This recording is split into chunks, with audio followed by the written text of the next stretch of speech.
but the style of it was it's called Classè, where it's basically like the engine was an F450. Yeah. And it drives. I don't want to say it drives like a car, but it's not like the other one's a Class A that looks like a charter bus. Oh, Class E. Class C. I said Class C, and the other one's Class A. Oh, Class C. But I thought you were. I said classy. Yeah, Class C with like an accent. On it. No. Class C, like the letter C. Like a career. Yeah. And if you ain't fucking with this podcast, then you're just a bitch ass trick.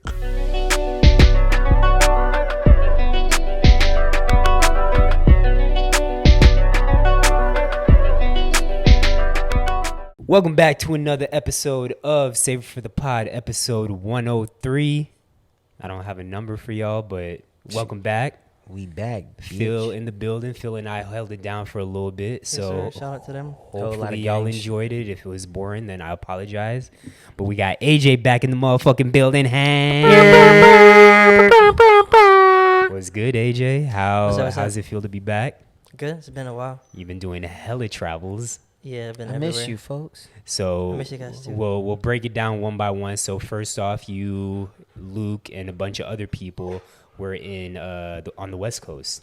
Yep. Tell the people about that trip. I'll put this at the beginning. If y'all want to hear about AJ's trip, continue to listen. If you want to hear us get right into the topics, skip ahead to what time?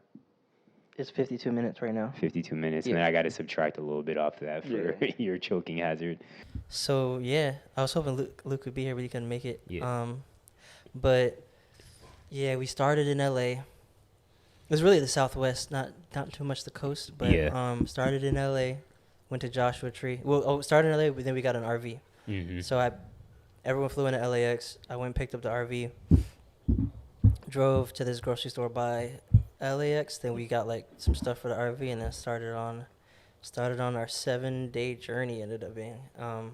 And you were the primary driver of the RV, correct? Yeah. It wasn't too bad. No, I mean driving is easy for me. Yeah. And driving in like, especially when I'm driving in new places, it's easier. Like if I'm driving in Florida, I'll get sick of it. Yeah. So like if we're going on a road trip, as long as someone drives the Florida part, I can probably drive for the next 20 hours. But yeah, I don't think anyone else drove until day 4. Damn, or your 5. ass is thugging it out for real. Yeah. They get you a pilot hat? And it's easy. It's easy too because in the RV, it's not like I'm just sitting in a car by myself. Like people are having discussions that I'm able to be a part of or whatever. Or yeah, easy to stay it's woke just and engaged. fun. Yeah. They're playing spades most of the time. Yeah. Or You was doing other probably stuff. hot that you couldn't participate. Yeah, and I did play. I did play a couple times and did not lose. Yeah. Of course you didn't. You and Nick? Yeah, me and Nick. Of course, bro. I hate you two niggas together. Don't worry, me and JB coming for you. Luke was learning, and he got better towards the end of it, but he was struggling at first. Yeah. But yeah, it was fun. I didn't even go through it. So we went from LA to Joshua Tree, spent the night there. 1 second. When you name these places, can you add the cities and states? Because I'm not familiar. Okay, yeah. Joshua Tree is in California. Okay. It's east of LA, like almost directly east. I think it's like 2.5 hour drive. Super remote.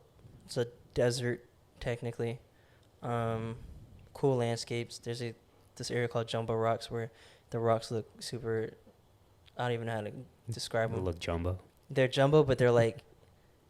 I don't even know how to, like they're textured in a way where you just look like it looks like a different planet. Honestly, it looks something like out of Dr. Seuss. Did any of y'all take pictures of it? I don't recall seeing that. Yeah, there's a Nick posted a drone photo. That was like probably one of the first photos he posted of like the road, and then there's like a bunch of different rocks and like there's like a thing, and then there's me out in the in the road that was there also. Bro, that looks like something out of Dr. Seuss.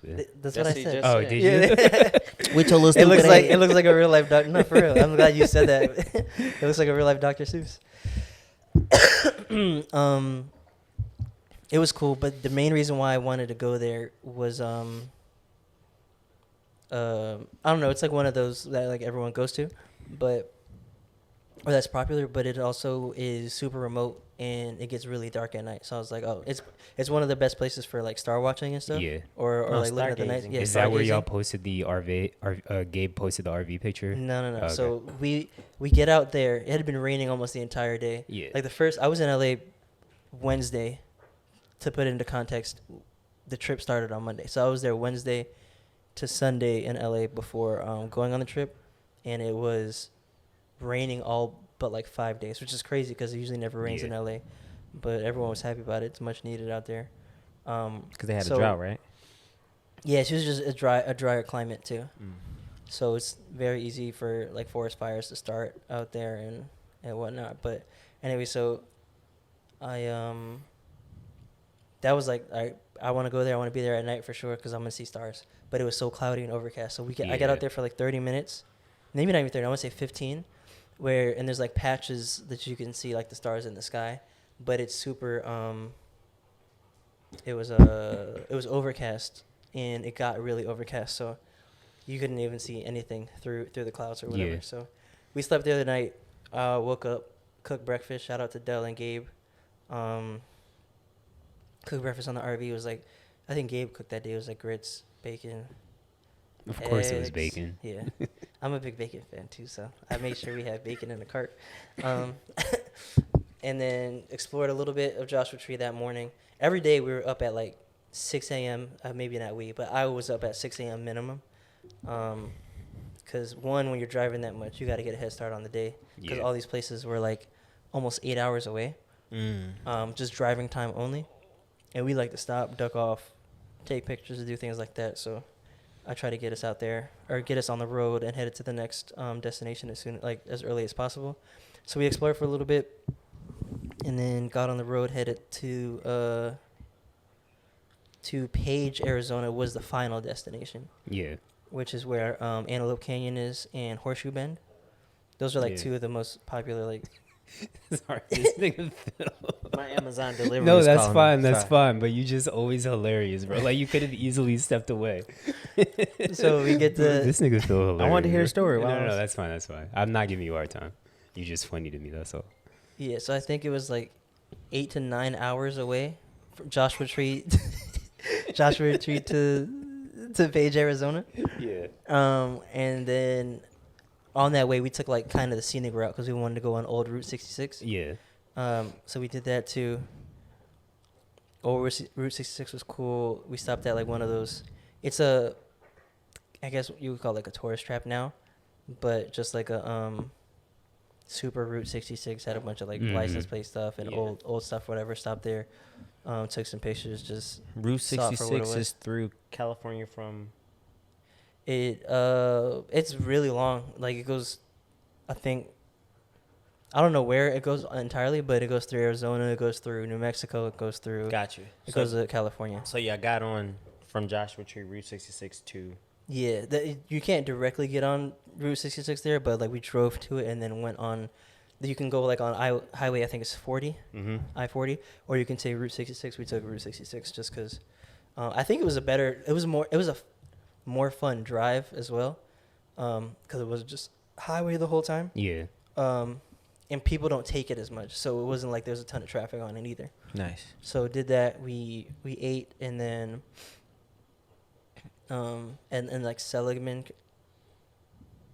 I don't know what state it is, but the city was Seligman. Ate there, and then after that headed to Page. So to go to Page, it's in northern Arizona, basically almost Utah. Yeah. And we were staying in this campground in Lake Powell, which is like a big lake that's out there. And you can go through the Grand Canyon and through Grand Canyon National Park and cut over and end up in Page, or you can go through Flagstaff and then Yeah. up a highway that way. Y'all didn't even do Grand Canyon, did you? We did. Oh, So, okay. So we I don't. Y'all didn't post any pictures from it. I don't remember seeing That's it. for that video picture of Brandon, right?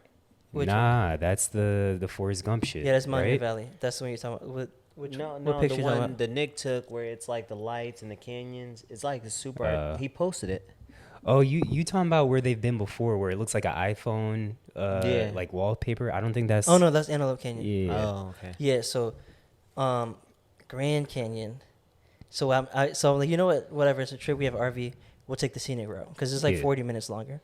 And I planned to do that anyway. I was like, we may do this, just knowing like the different routes. Also, real quick, is the RV good on gas? Like, did y'all have to stop a shitload for It's gas? decent on gas. I think we probably got like 10 to 12 miles a gallon. Okay. At best. Yeah. But it's really heavy, and a lot of it you're going uphill. So like that thing's like and like turning.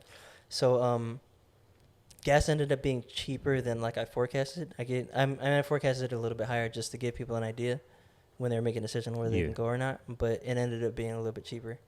But anyway, so I get to the front of Grand Canyon National Park, and shout out to Julian. Mike is military too. Yeah. But when you're military, you get like free national parks no matter what. Yeah. So I gave him the thing. She's like, oh yeah. Desert View is closed, and this part's closed too. And I was like, oh damn, I was gonna stop at Desert View, so I guess we can't stop there, but whatever. So I was like, oh yeah, we're not trying to camp there, because she thought we had the RV. I was like, we're not trying to camp there, we're just passing through, and we might stop just to like check, like look over there, and then keep going. She's like, oh no, the road is closed. And I was like, wait, what? I was like, the road, like I'm trying to get to Page. She's like, yeah, you can't, you have to go through Flagstaff. So, mind you, Flagstaff is an hour and a half south of the point where we were. Yeah. And then Flagstaff is an hour and a half south of Page. So I had to backtrack basically an hour. Like we drove an hour and a half one way. Then I had to drive an hour and a half back to Flagstaff, and then an hour and a half up to Page. Did they say why the road was closed? Was it like falling rocks? So it was snowing. It was snowing. Yeah. Okay. Got you. So I think it's closed all the way, which I saw the campground was closed, but it doesn't say, hey, there's road closures. Yeah. But the campground's closed until like the end of March, because I guess it snows during that time too. Yeah. Which I didn't think it was going to be snowing. Like I'm just driving, and then I see patches of like ice or whatever, like when it's like 40 degrees but there's still a little bit of snow. So I'm seeing that, and I'm like, oh, okay, that's cool, that's weird. I guess it's going to be a little bit like this. Also, it was cold pretty much the entire time, and we thought it was going to be warmer than it was, but because of the rain too, it made it colder. But anyway, so we keep driving, and then it's just snow everywhere. Like the entire mountains are covered in snow, and I'm like, yeah, this is kind of cool. Yeah, because like, you ain't get stuck. Really get to see you didn't get stuck like you did last time on the West Coast trip, did you? When you had the little Nissan Rogue or whatever, didn't you get stuck in the SUV? Oh no! So that's a funny story too, because we were actually never stuck. Yeah. I just had the e-brake on. We didn't know, and there was no sign like that says there's no like alert or light that says e-brake is on. So that was funny. But so I just drive up here through snow and stuff for the lady to say like, oh, you have to turn around, and like there's no other way. You just turn around out and then keep going. So I was like, all right, whatever, we're here. We get out, so we're like, all right, we might as well go see the canyon. It's super foggy because it's snowing, or like it was snowing. So you see the canyon, and you see like parts that are like kind of deep, but we probably saw like 1/10 of how deep it actually gets. Yeah. Because of how foggy it was. I think we got a couple cool pictures. Or Nick did. I don't know if he's posted them yet, but I'll see. But it was like it was super snowed out. We had all our layers on. Yeah. And we were out there for a minute. Luke only had his Bottega boots and I think the Salehi Bembry Crocs. Right, and that's another reason why I wish that nigga was here, because as soon as I seen his outfit, because I already know Luke. Like, Luke uses every piece of outfit that he will, like, on a trip or whatever. Yeah. So I'm like, when I seen those boots, I knew he was going to be wearing it the entire trip. And I'm like, these are not outdoor boots. Right, those are the only boots he really had. So he was wearing them majority of the time. Oh, God. And he was trying not to wear them when we were in the snow. I was like, bro, this is probably the time. I mean, there's not a lot of grip on them, but you're going to wear your Bembrys that have holes in them and stuff. I was like, your feet are going to get soaked. Go put your other shoes on. He's like, oh, okay. She's going to be numb. Right. So it was still cool seeing it, but we obviously didn't get to see like the grand part or grand whatever of the Grand Canyon. I had been before, but there's a couple people who hadn't. So I was hoping that we'd be able to see it a little bit more, but I mean, being in the Grand Canyon when it's snowing was kind of lit, so that's an experience in itself. So after that, we drove down to Flagstaff, gassed up, and then drove up to Page. We didn't get there. That was our first campsite that we actually had one at. Didn't get there till like midnight, and it was like storming already. I had made a reservation and stuff, so there was like an open spot for us. Yeah. But no one was working ever, so no one could let us into whatever. It just was open, and by the end of it, we never checked in with anyone. I could have just stayed there for free, but so we did that. I dumped all like the black water, gray water. Black water is like on the RV like pee and poop, just like waste, and then gray water is like waste from sinks and like showers and stuff. Okay. So like just like soapy water, or whatever. So I dumped that, refilled the tanks, hooked up the electric, and then we chilled there for the night, slept, and then got up early again because we had the next day was our Antelope Canyon tour, and then going to see Horseshoe Bend. Wait, question. How's sleeping and showering in the RV? Okay, so showering is like, it's not like a regular shower. You have to like, the name, not the name of the game, but like you want to conserve as much water as possible because you have a finite amount. It's not like you're just hooked up to plumbing. Yeah. Unless you're at a campsite, then you can hook up to their water and then run it as if you're taking a regular shower or doing whatever. So really, Julian calls them submarine showers, and he is basically like, you turn the water on, get your body wet, turn the water off, soap up, wash everything, and then water on to rinse everything off. And that's how my dad, I don't know if he still does to this day. Obviously, I don't know how this nigga showers, but that's how he used to shower. Because in Suriname, you got cold ass water. Yeah. And I didn't realize that was weird until I got older and seen other people shower. That's part of it too, because the water is pretty cold. There's a water heater, but it just doesn't work as well as a regular water heater because obviously the water heater tank is smaller. Yeah. So it'll run out fast, and sometimes it's just not worth putting it on. So, yeah. So I didn't shower for the first like 2 days, or like on the second day is when I did. Yeah. But also it was like freezing cold the entire time. So you're not freezing cold, but you're not really sweating and stuff like that. But Luke took his showers every day. I think Mike took his showers every day. Other people were kind of on the same like rhythm schedule as me. But yeah, so but yeah, when we're hooked up to the water, you can take a shower for as long as you want, really, because it's gonna dump out the same way that and if you're hooked up to the plumbing thing, it'll dump out, and then the water's coming from the hose you're attached to. And the sleeping arrangement, was it cozy? It was good. It slept 8, and it slept 8 comfortably. It was There was one like queen in the back. There was, I don't know what it was, but there's like a bunk on top of like the cab where you're sitting in and driving. Mm-hmm. And it was probably as wide or a little bit wider than a queen, and it was definitely longer than a queen. Me and Nick slept there, and we were definitely comfortable the entire time. And then there was two other bunk beds, and then there was Luke slept in one, Dylan slept in the other, and then there's two common sitting areas turned into beds too. Did y'all get any pictures or like videos from in? Because I've never even really seen the inside of an RV like that. Yeah, I have the listing that I can share with you, and I definitely took a video or two, yeah. But the other thing is with the RV is once you're set, I hope this is interesting to people listening because this is a really long I'm interested. It's a really long story. Yeah. I'm like kind of an expert at RVs now. Yeah. Just from doing that. And the shout out, like if you guys are ever trying to do an RV trip and you're leaving from the LA area, let me know and I'll put you in contact with the dude that we rented from because he was great. Like anytime I had a question, if I had a question, no matter what time it was, he picked up the phone and was able to walk me through whatever it was. So shout out to him for sure. Real quick. Yeah. We're 100% recording, right? Because I'd hate for you to... Yeah, we're at 18 minutes. Yeah. Okay, good. No, it's not even that. Because in my head, I was like, I wonder when... I was like, when AJ's done shit, I'd be like, if you're not interested in hearing about the trip, skip to X amount of part. But now go ahead. So... Another thing is that there's like these I don't know if they call them pistons, but like I guess jacks, jacks that level out the RV. Got you. And it does it automatically too, so I have to you have to turn the car on or something or get everyone off so that the weight is fine or weight is like what it's gonna be, and people aren't moving around and throw it off, and then you just hit the auto leveler, and I think you can do it manually, but the auto worked just fine. Yeah. And it levels the RV, so if you're cooking or if you're taking a shower or whatever, like water is not falling in a certain direction or you're not leaning one way. And then after that, you can expand two sides of the RV. So it feels tight when you're driving and you're on it, but once you get set and you expand, it's way bigger and there's a lot more space. Got you. Yeah. And I'm just going off the picture that Gabe posted and what I've seen posted. The RV y'all had, it wasn't like a brand new 2023 RV, right? No, it was like it an was, older.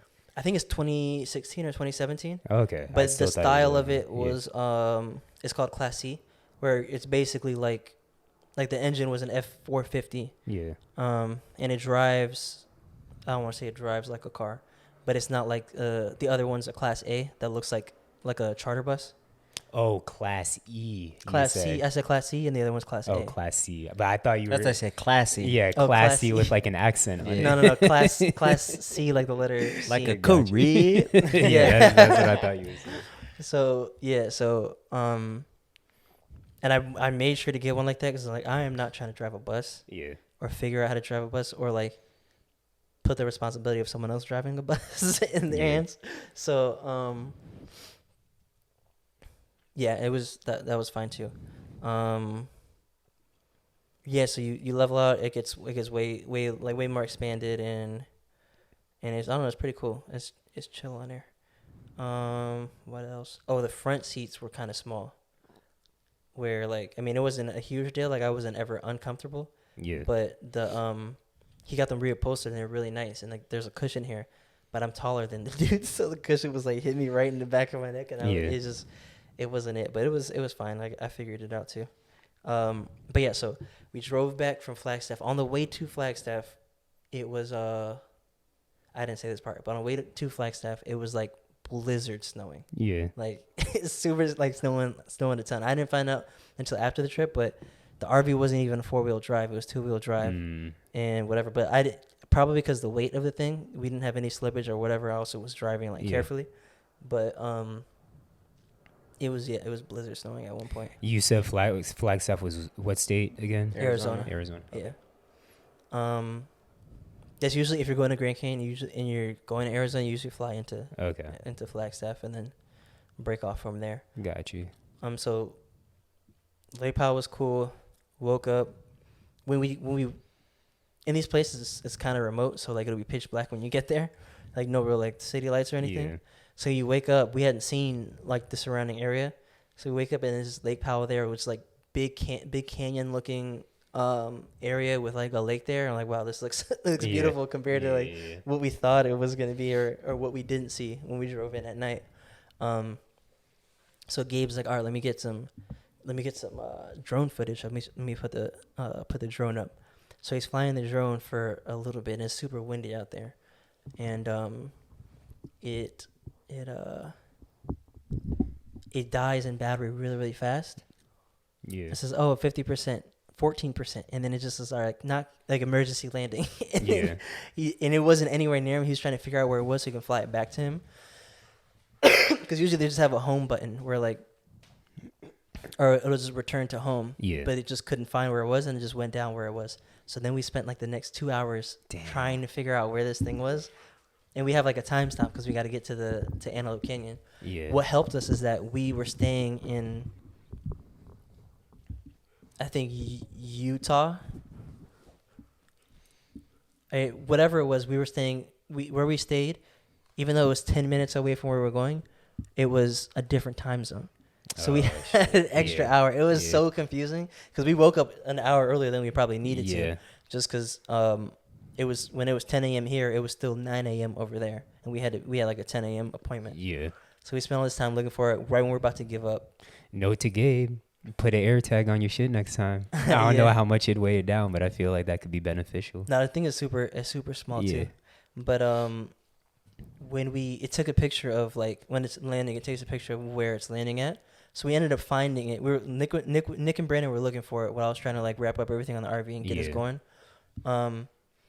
We get into the vicinity of it, then all like 8 of us are looking for it, still don't find it. Then we get back to the RV.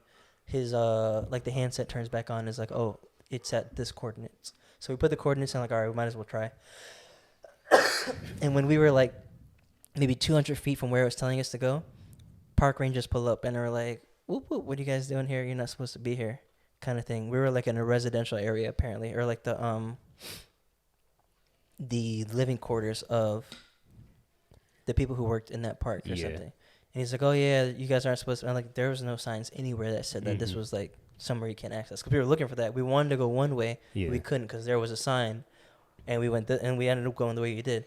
They were just trying to give us a hard time. And, like, find any reason to tell us anything or whatever. And the dude's like, oh, yeah, so where are the coordinates? And I'm like, all right, I show him on my phone. I had it in Google Maps. Like, it's right. Like, I pointed. It was right there. It's 200 feet. We're getting there. He's like, oh, no, we'll put I'll have him put the coordinates in, then we'll go look for it. And I was like, all right, that's fine too. Or you could just walk with me to where it says it is. Yeah. So he puts it in. They hop in right before they hop in the truck, like, oh, yeah, go stand by that wall and don't move. Like, just trying to be, like, trying to flex their authority for no reason. They jump in the car, even though he has the coordinates in it. They reverse and legit drive 2 seconds, stop, and they get out, and the drone is just right there next to where they pulled up. They took a picture of it like it was like a drug bust, and they bring it into the car and drive back to us. And they're sitting in the car for a while, like. And drones weren't like illegal over there, right? So, in national parks and drones, you technically can't fly drones, but the one he has is like it would. What they classify as a drone is anything like 250 grams and above, and his is so small that it's under that classification. Got you. So when they're saying, "Oh, you can't fly," whatever, and he's like, "Well, actually, this is 249 grams," and they make him this way because of the rule that it's not actually a drone. It's just what else are you gonna call it? Like It's an like an aerial RC. camera. Yeah, it's an RC helicopter or something. So he was trying to like basically get us on there, like, oh, where are you guys going? Just trying to ask leading questions. And I know what he's doing, so I'm not really giving him like our exact itinerary, what we're doing and stuff. But Julian eventually gets frustrated. He's like, hey, where are you going with these questions? He's like, you keep asking questions, it's not going anywhere. Julian was hot the entire time because he hates just like people trying to flex authority like that. And he's like, oh yeah, well, that's what he said, drones are illegal or whatever. You can't really fly them in here. If you're going to other national parks, we'd have to notify them that you guys are coming and that you guys have been warned and so on. Just trying to do the extra stuff. And then that's when Gabe told him the thing, and he's like, oh, well, I just need your ID just so we can log it that we spoke to you or whatever. And he didn't give us no documentation or anything. I was like, he was just trying to get your ID to see if there's anything he could hold us up on. Yeah. And there wasn't. So we're just like, whatever. We're not going to fuss about it. Just get on it. Because we were legit leaving. We weren't even going to stay there another night. Dang, so I got pulled over for being black while RVing? Basically. But you got the RV or the drone back. Yeah, I got the right? drone back, so all is well. And we're like, and whatever. Gabe didn't have to give him the ID? Or you did give it to him? He did, but he got his ID back. Okay, There was gotcha. no like other recourse or anything. Nigga don't got no warrants out, so he was straight. Right, exactly. So then we go to Antelope Canyon. Antelope Canyon was pretty cool.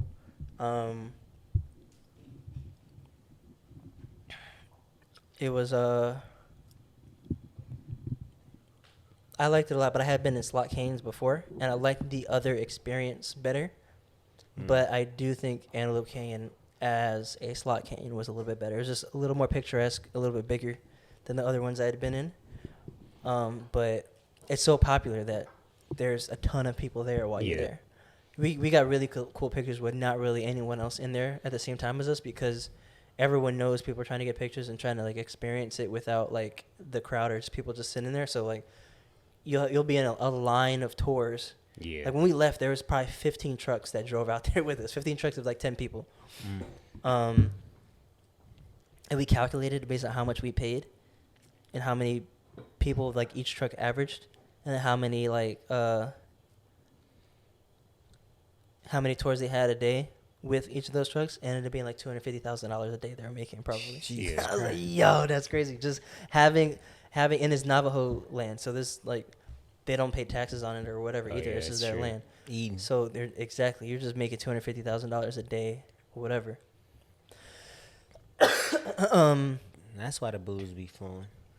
Why the what? The booze be flowing because you know in tribal lands they have high alcoholism rates. Yeah, but that's I don't know. But I've seen that in other places that aren't like as privileged too. There's a lot of depressionists. I don't know. Jeez. All right, so we did Antelope Canyon. Then after that, drove to Horseshoe Bend. Horseshoe Bend was cool. Then after that, we went to Monument Valley. Hold on, can we pause? I get some water. Yeah. So yeah, we drove to Monument Valley after that, which was, I think, a 4-hour drive. And spent the night there. Finally, it was clear because even Lake Powell, it was raining. Finally, it was clear skies, dry, everything. And that's when we got the picture you're talking about with the RV and the night sky. Yeah. And it was crazy, like how many stars were out there. Then we stayed like basically on the side of the road. Real quick, because I know the video that Gabe had posted on his story, that was obviously like sped up or whatever. Did y'all time see? lapse. Yeah, time lapse. Did y'all see like actual shooting stars? So yeah, in those weren't shooting stars. I think they were planes. But I saw 2. Got you. And when it's that like pitch black and stuff, it's a lot. You'll see way more shooting stars than you think. Yeah. I was in North Carolina a few years ago. Oh, when you went to the beach house. Yeah. And we were in the hot tub, and I probably saw 5 that night, just because how dark it was, and it was just, I guess, a really active night. So they're not like super uncommon. It's just uncommon when you don't have when you live somewhere where there's like a lot of light once in pollution. my whole life. Yeah. Really? Christina, You never been stargazing? Well, the first time me and Christina chilled by us, like when we were trying to get things back on track, we were chilling by a pool. We kissed. Both looked up at the sky, seen a shooting star. I'm like, damn, this is meant to be. This is meant to be. It's the one. This is my future wife. No, it wasn't at all. But that's the only shooting star. That was a plane, nigga. That wasn't no star. No, it was a shooting star, 100%. But sorry, continue. So yeah, I was really just staying out. I mean, it was cold that night too. Probably like high 30s, low 40s. But I was out there just looking up for the longest time, trying to like look at my phone and see what I was seeing in the sky. I think I'm pretty sure I saw Venus at one point. It just looked like a brighter star. Do you guys have a telescope or no? No. And that would have been a good idea. Yeah, we were just hanging out there, but we basically right on the side of the road of the main Monument Valley road, or we're like. It's even called in Google Maps, like they have a point called Forrest Gump. Oh, really? Run, stop, whatever. So I put that in the map and just like parked straight there. Then in the morning we took pictures. Julian and Brandon went on their run. I think Nick got some drone footage of that. Took some different pictures and and then made our way to this place in Utah, where would like to get on the eventually we're going to Albuquerque, but to get there we had to go through Utah and just like loop. Instead of turning back around, it would have taken the same time.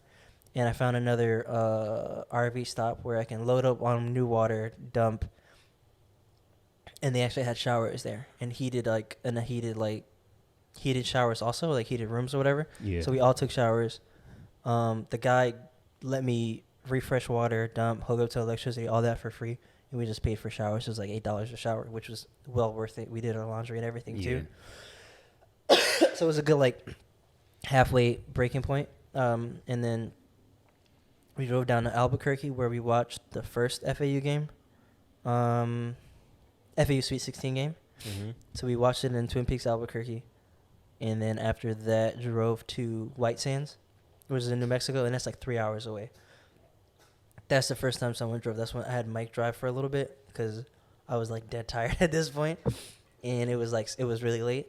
So he drove for I think 2-3 hours, and then I finished it up in like it was like an hour left up until or 45 minutes till we got to White Sands. Usually national parks are always open, so even if like you get there at an off time and you're camping there or whatever, like the gates will be open. You'll just have to either pay on the way out or whatever.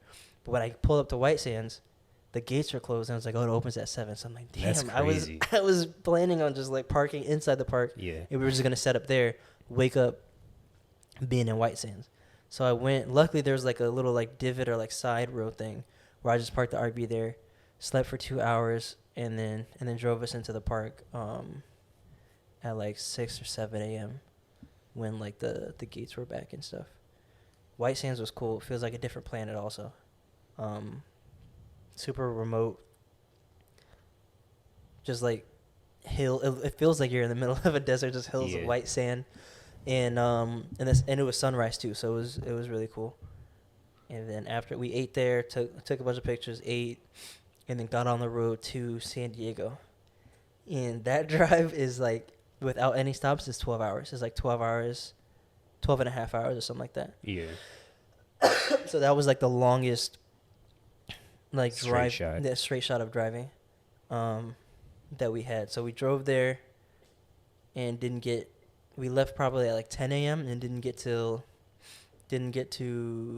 or maybe not even 10. We probably left at like 8:39. Yeah, somewhere around there, and then get there until like 11:40. And Worm ended up flying to San Diego and meeting us there. Oh, so he was only there for San Diego. Yeah, he was on there for a couple days. Then after we picked Worm up, we ate at like In-N-Out, and then I found this beach that had like showers and stuff, or like this park in La Jolla Cove in San Diego that had showers, and like was like, all right, there's no one here, so I can park here. So we parked there.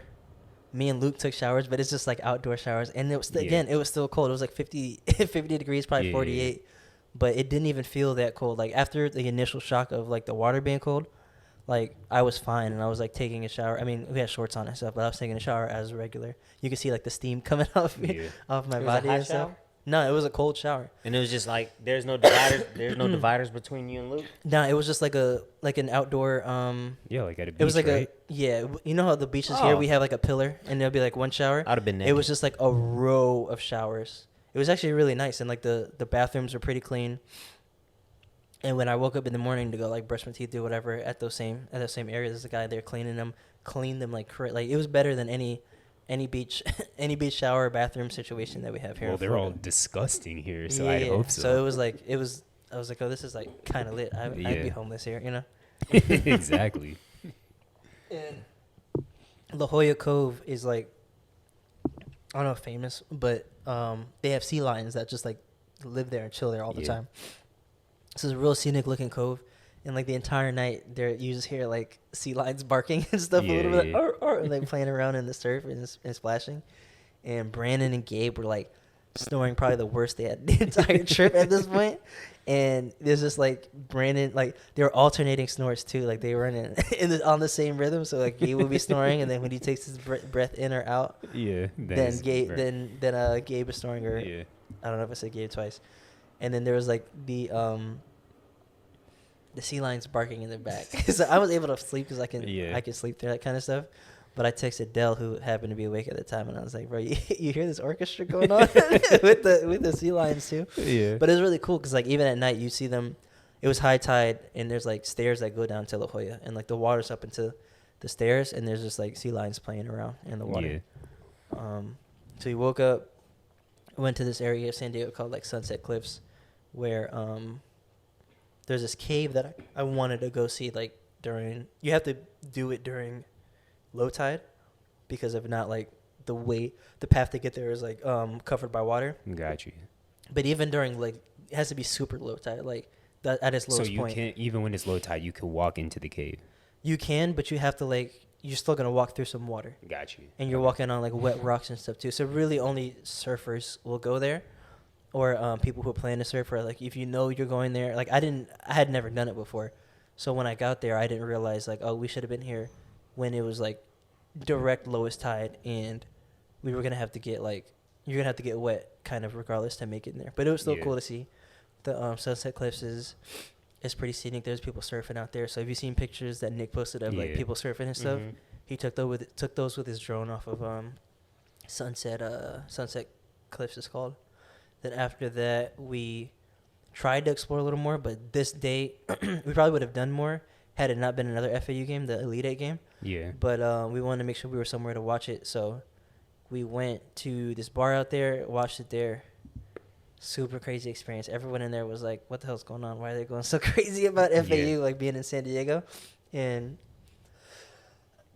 San Diego State had played the next day, so it wasn't even like people were there to watch the San Diego State game like later. So that was fun. We ended up winning. We basically had the entire bar to ourselves until like the second game that was coming on, and then people were in there, and we're just like, "Yo, do you guys go there or something?" Like, yeah, we're actually on an RV trip. There's an RV outside, and we had to pull up to watch. So when leaving this place, right, energy's high, is great. I pull out of the part that I'm parked in, and there's this pole with like a bracket on it, where a sign I guess used to be. And it scratches the top of the thing. Like badly? Yeah, pretty bad. Like I had to go through it. Like luckily I got the insurance through Outdoorsy. But yeah, kind of just like for me at least took the mood. I'm like, damn, now I have to worry about figuring this out. Yeah. And like there was a way to avoid it, but it was like you would have had to drive so irregularly. Like on the way in, we kind of like nicked it and nothing happened. Yeah. We just like, oh, it's there. But I just had forgotten that it was there, and like where it hit the RV is like 11 feet up. So when you're walking up and driving, you're not thinking about 11 feet like high. And I just pulled out of the parking spot regular, but I would have had to like directly back up all the way until I wasn't next to the curb and then go. Got you. So without like when you don't have the presence of mind or not focused on that, like that, you're never going to think about that. Yeah. So that happened. I was like, damn. Then we went to go see sunset out there in Torrey Pines. Super famous golf course out there also. But there's like, I don't even know how tall these cliffs were, but they were really high. And there was, right where we parked or where we went to go see sunset, there's like a paragliding like takeoff spot. Yeah. And there's just like, I guess it's like paragliding tours. So the entire time we're sitting there, maybe 50 feet away, people are jumping off on paragliding and then go flying over our heads. Yeah, no. I think we would have had to like make reservations and stuff. Or no, I think the squirrel suits is on your bucket list, right? Yeah. Oh, okay. I would have if I had like if I would have known about it ahead of time. I probably would have. But at that point in the trip, like it's towards the end of the trip, and you're like, yo, we've been spending money kind of thing. Exactly. So that was the second to last day, technically the last night. And then that morning we were driving to or we were going to do the hot air balloon. So I drove to Temecula, which is like hour and a half or something, and we just stayed in the parking lot where the balloon people pick us up, and then we go from there. If you guys are doing air balloons in Temecula, hit me up. And definitely don't go with the people we went with. Like they weren't bad. Like our tour guide was cool, but they try to nickel and dime you for everything, and they had it's not gonna matter for you guys because you guys aren't like that big, but they have like weight thresholds, and at different thresholds you pay more. Oh shit. Yeah.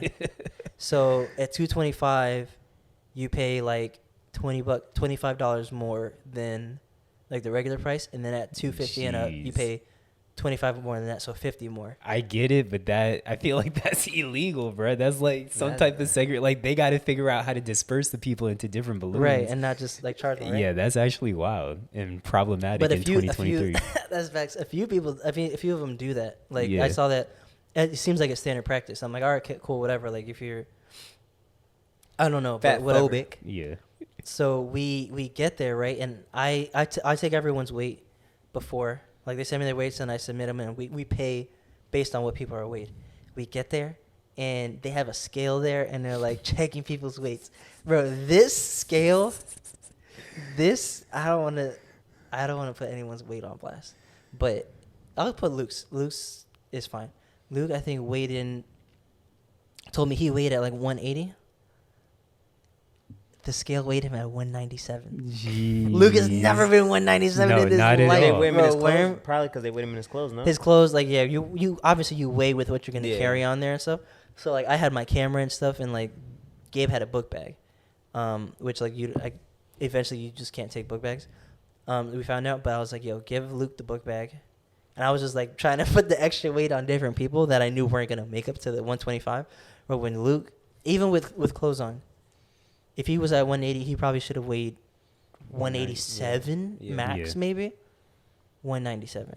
Worm's difference was crazy compared to what it was. Because Worm probably weighed the same as me, like 150, Worm is 160. like 160. So he weighed in at like, I think it was 190 or 187 or that's something. wild, And he bro. was like, That's yeah. wild. He was climbing over. I was like, yes, sir. Them niggas is tipping the scale. They definitely were. There's no way. Yeah, G shit, bro. Because she was so hell-bent on us doing it. It was just terrible customer service when it came to that. But everything else was fine. And on top of that, I probably should have just got us like a private one just because we had 8 people. And it probably would have been similar priced. But we were packed so tightly on this air balloon. Like you really didn't have space to like even turn around.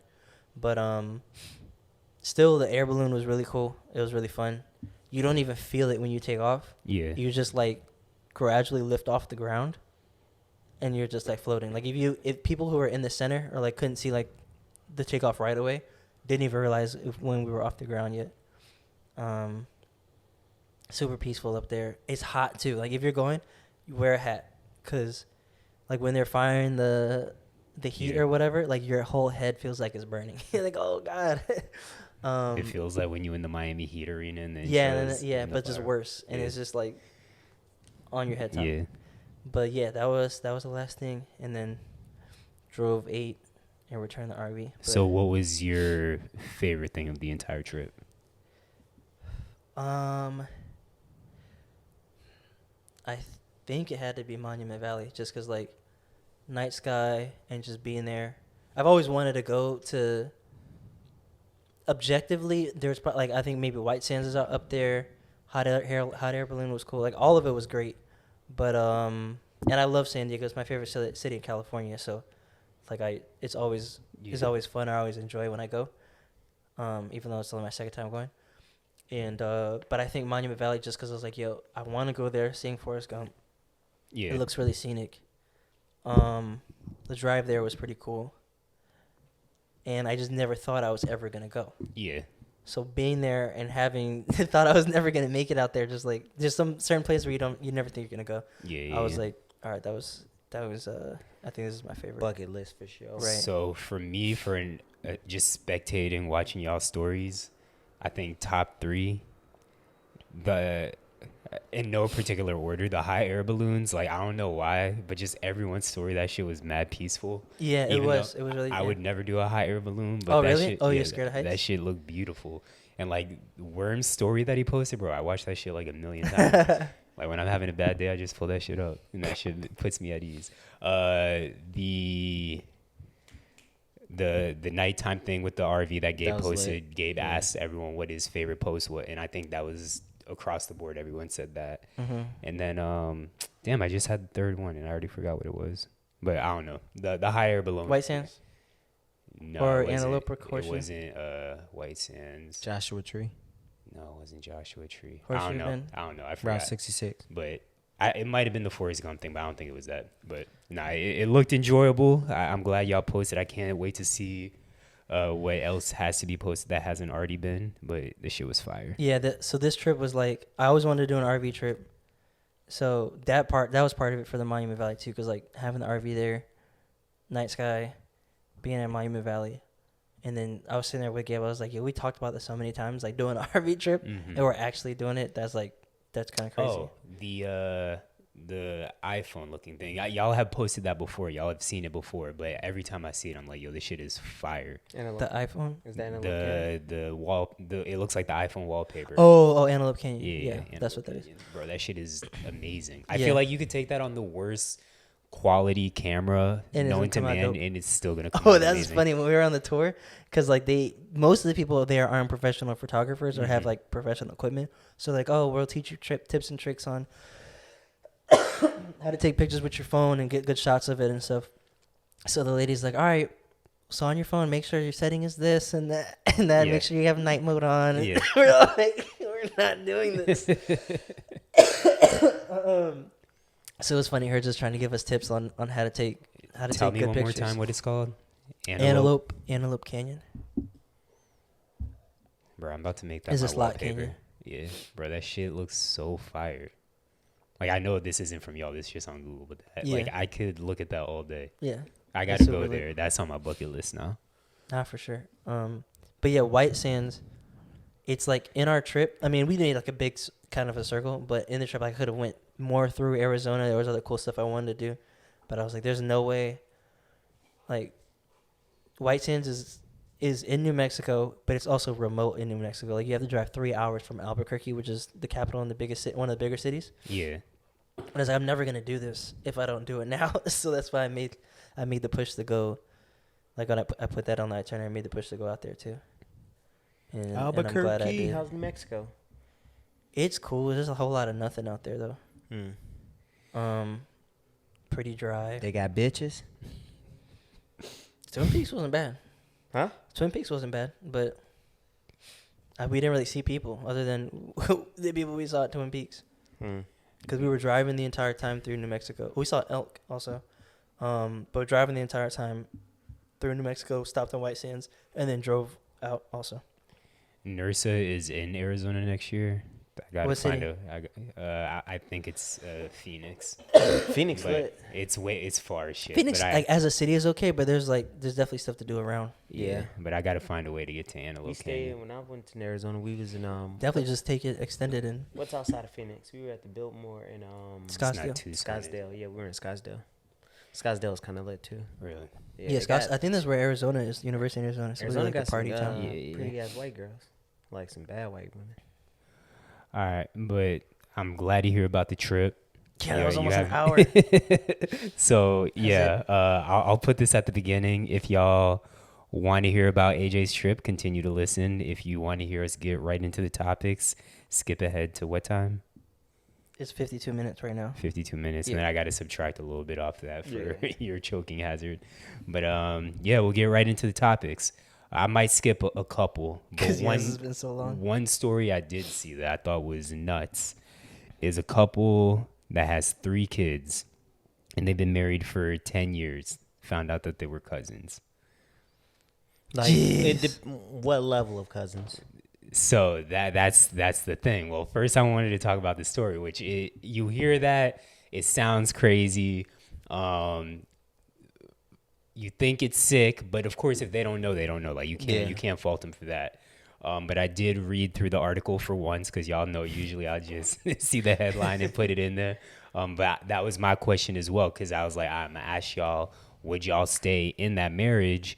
But let me see if they got a divorce if they stayed married. But they're not sure exactly how distant of cousins. They said it could be anywhere from like second cousins to like 8th cousins or something like that. But they were like, they think maybe like a great grandparent could have been the connecting factor. But This nigga just sneaked up on me. It's my first time seeing folks. after the fact, it was the wife. Like she had realized a couple of things because they did a DNA test for some reason. But she was like during the wedding, like the grandmas kind of looked and acted the same, but they didn't think anything of it. But yeah, they're cousins. They got 3 kids, but they decided to stay together. Yeah, at that point, it's done. Yeah. And it's not like you guys knew each other were cousins and you went into it like, my kids, you know? Yeah. So it's just like, I'm staying with you at that point. Yeah. You See, got I'm 3 surprised kids you and saying stuff? that. I'm Nah, the surprised. damage been done. I already like you. Like I'm already in love with you and we got a family. So I'm not Yeah. breaking up my family because we cousins. It's too late for that shit. We just Yeah. gonna have to accept that we and you're what? You're inbred. extended cousins too. Yeah, we just gotta accept that we inbreds and live our life. Yeah. And no, they are not. Well, I don't know if both of them white or not, but Quinones is the last name, which is usually Hispanic or whatever. But Quinones. no, I thought this would be a lengthy Had an ex too. conversation. That's her 'Cause- last name. Really? Quinones, yeah. but since Who? Phil, My ex. Oh, She's oh, Puerto dear. Rican and Italian though. since Phil agrees, this isn't going to be much of a conversation. Yeah, so- no, bro. It's like at that point, we already did the taboo. Yeah. So fuck And it. again, 3 kids, like that's tough You to didn't break shout out that that up. club many a times, bro. Facts. Like- Exactly. Well, you just brought up shooting up the club, so I want to know what is the worst thing somebody said to y'all during or after sex? AJ, I know usually you don't want to talk about this, so if you want to skip, feel free. But I feel like Phil might got some. I don't know if I've ever had like something bad or like the worst thing said to me, but like there's one, I think. Yeah, we can skip, but nothing's really been said. I was gonna say like a funny thing that happened, but Yeah. So the only reason I brought this up because I've never really had anything bad either. But the other day, Actually, I should call her in here. Hold on, let me see if she outside. Phil, if you got one, think of it real quick. Oh. Something bad during or after sex? Yeah, someone said during or after. What's the worst thing someone has said?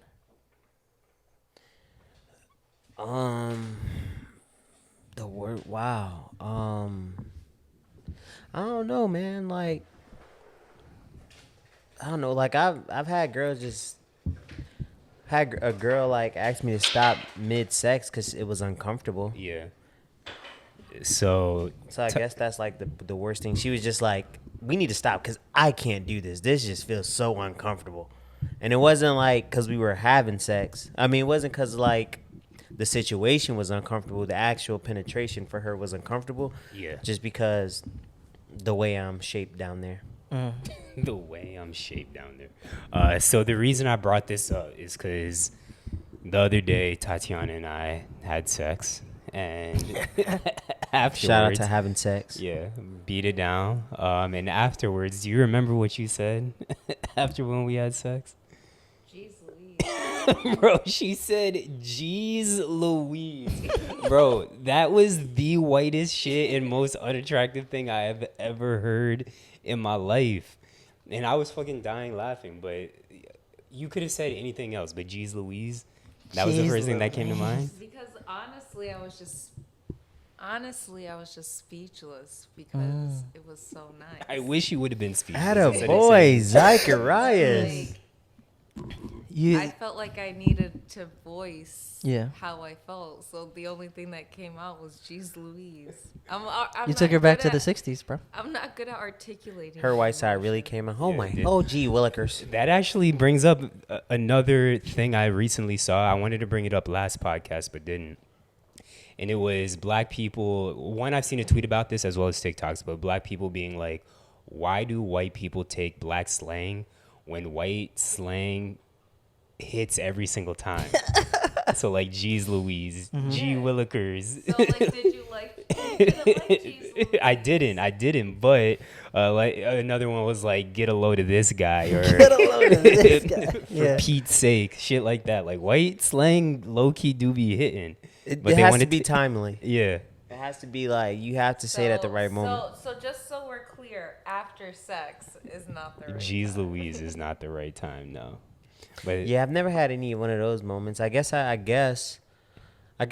one chick was just like, well, that was quick because Jeez. I think I told y'all this story. Like the first time I ever like came fast, Yeah. and like how I was telling this girl like, oh, I just never bust fast, and then like 5 minutes in, and it just I was damn, like, that's tough. You told her, and then after yeah, because you- at that point I didn't, and I'm Yeah.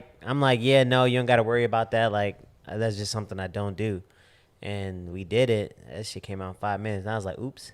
I would have felt like that bitch, bro. I mean, she you- did. no, you I was wouldn't just like, yo, that's a new experience. No, But you would've yeah, I been think it good. was something along the lines of like, that was quick or some shit like that. And I was just like, all right, round 2. Because I gotta get my leg back after that. Yes, I would have been mad. But like, I would have been like, well, I want my nut too. But like, if you were like swear up and down like, hey, I never come, and I make you come in 5 minutes, I'd be like, Yeah. I thought you never came. Well, That was maybe that's definitely- what I got to start That was saying definitely to embarrassing. hype you up. So, No, then I'd feel like trash. You last so long. Like, what's wrong with me? I guess. every girl feels like that, which is interesting. It's like, it's not you, it's me. Yeah, exactly. I need an emotional connection. We know, nigga. We know. So I don't know if y'all saw that the founder of Cash App was found stabbed to death. Stabbed to death. They Unfortunately, shanked R.I.P. folks. Jeez. Yep. Did you see further details? No, I just saw that he was stabbed to death, Yeah. and then I saw like people mentioning the crypto bros. I know you brought it up too, but that was like a big. But we Yeah. talked about that when like all them cryptos dudes just started getting whacked off at the same time. Yeah, I'm a but now conspiracy theorist. And that now ain't a there's a new coincidence. conspiracy because the Federal Reserve, they're coming out with their own Cash App, Apple Pay, Venmo type service Yeah. called FedNow, which first of all, That I sounds. hate That sounds fucking like the feds, like federally ish. Like FedNow? yeah, like y'all why couldn't do- think of a better. I'm not sending my money through that, fam. They definitely tax it. all out. Imagine you're sending somebody money for some malicious thing. It's through FedNow. Do you want to accept this Exactly. $100 Weed guy was fed. FedNow? Like, bro, this sounds like an incriminating app. Hey, what the fuck? Yeah, so people, because it was literally the next day after the story of him getting stabbed, is when I seen the story about FedNow, Great the timing. Federal Reserve. They did coming out that with shit. FedNow. That was gonna be my question when I was like, when I stopped talking, I was gonna be like, did he find something out he wasn't supposed to find out? Maybe. Or he's so successful that they needed to literally kill the competition. Facts. Well, you have to knock off Venmo and everybody else. I mean, Cash App's probably the biggest. Was I would Cash assume. App the first? I felt like Venmo was. Yeah, I know Venmo is what everybody used. I just don't know. I what think Cash App people like Cash App more because it's not as intrusive. So people don't see your payments. is. Yeah, exactly. It's just between you and the sender. Like on Venmo, you can comment and all that. They made other it try to shit. make it social. Yeah. Yeah, Cash App be like, yo, just send the money, bro. We don't care how you send it. Just send it. exactly.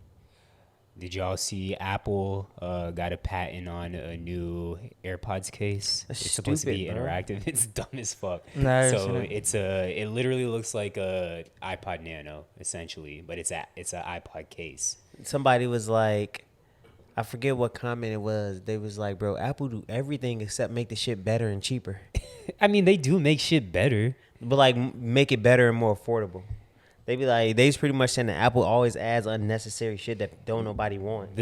Well, I wouldn't say that. But the thing is, Apple at this point, I feel like they just out of ideas because everything has been done at this point. Yeah. Because I think I've said it on this pod. There was a point in time, like when I was in high school and the iPod Touch came out, where I was like, I feel like there's nothing else that Apple could do unless they made a phone. Because this was before I think the iPod Touch came out before the phone, and then the iPhone came out immediately after.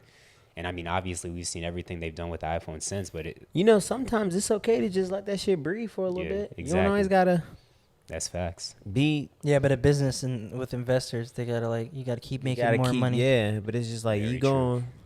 Some point you're gonna level out, Yes. And and it's okay the to level more out and niche shit then you level do, out for a couple years and then come back with a big ass bang, and then just sell out again.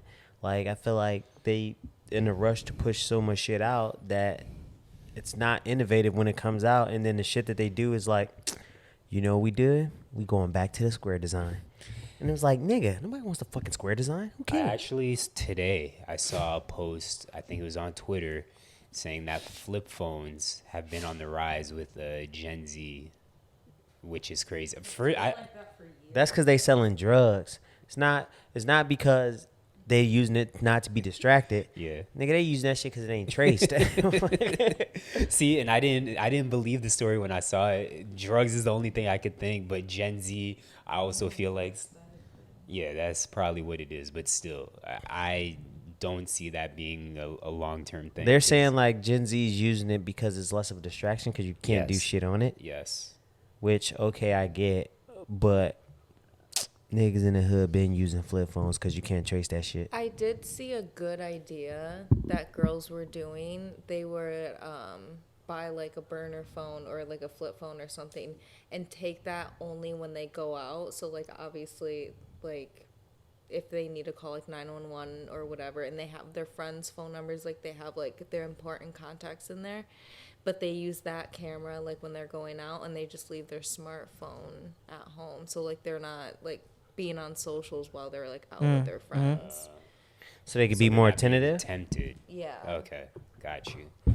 And like they're just in the moment, but like they can still like take pictures and like text and like get a hold of everyone they need to. Yeah. But they. But are, then like, you in lose the your moment tracking and- device, right? What do you mean? Like, Yeah, because like, smartphones have how- tracking devices. How we share our Location. locations. But Yeah. like they have each other's phone numbers. Like I don't get separated from my friends when I go out with my Yeah. friends. So like I guess I don't have to worry about that. So I they gotta mean, get a if flip you- phone and wear an AirTag. Boom, problem solved. There you go. But I feel like Where in your if that was really a concern, like you don't want to be tempted to post, just put your shit on like airplane mode. No, like, Or, just, well, like, yeah, be 'cause then on you social saw- media. Tempted to Yeah. post, So it's like- tempted to post. You're So funny. it's just like you just have like so you have a phone, so like you have security. Yeah. That's But crazy. You have a dumb phone, not a smartphone. Yeah. Yeah, it's just interesting because it's like Kobe. if you can't enjoy your space without getting on your phone is wild. Yeah, You know what I mean? Because all you gotta do is put that shit in your pocket. exactly. It's like nobody's forcing you to be on your phone, Yeah. but your brain can't be like, don't pick up my phone. It's also muscle memory though, because Yeah. sometimes I'll be like, oh, I don't want to be on my phone, and I will just like grab it. Like, yes, it's a bad. You got to talk into the mic if you're gonna be. It's a bad habit, but like it's still a habit that unfortunately I have. And so like when you're out, especially when you're drunk, like you're gonna just go into normal habits. Like I'm not gonna be like, oh yeah, I said not to be on my phone, and then I'd make a joke out of it and be like, that was stupid. But like when I'm actually like out and I have my dumb phone and not my smartphone, then I'm like, oh, like I'm just doing. I fuck with it if it's gonna make people more present. Exactly. All right, Phil, you had 2 questions of the week. I did. First one is, Y'all got if you it? go for drinks with your lady and her friend, should you pay for her friend's drink? Hell no. I think no. Really? Yeah, I don't think so. You've been paying for And- extra drinks? It depends. Mm-hmm. Cause when I went out, when Brittany was in town, me, her, and Danny went for breakfast. I also don't know the buying drinks culture though. 'Cause Yeah, I've so never done that. I feel like it's like if it's customary in your culture. I feel like American culture is not customary. But when I went out with me, Brittany, and Danny for breakfast, I paid for the whole breakfast. Mm. That's different though. But even if it was drinks, I would Yeah. have paid for the drinks Yeah, too. no. I'm saying that's also different. Like you, Brittany, and Danny. Like if it was me, Tatiana, and like Kendra, that's different. But from your question, I thought you were saying like Danny and like 3 of her friends. Nah, just like a homegirl.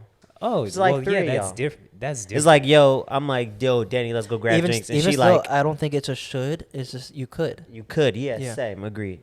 Oh, I also I misinterpreted the question. I thought it said friends, lady and her friends. But one friend, yeah, that's You fine. would pay? But yeah, if it's more than one, nah.